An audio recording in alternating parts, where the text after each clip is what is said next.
Nagsagawa ng blood donation drive ang JDN Realty Group katuwang ang Philippine Red Cross sa New Point Mall sa Angeles City nitong March 6, 2026.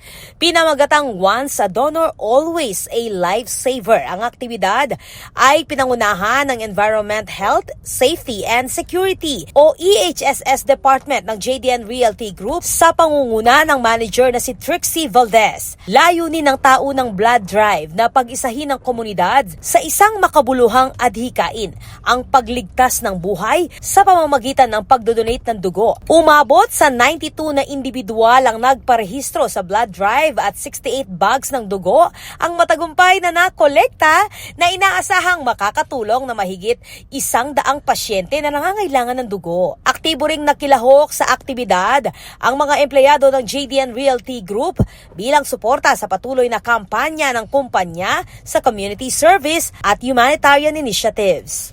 Ako po ay Patricia Mamangon para King News Force Pampanga, balitang tutuking balen, susuyo.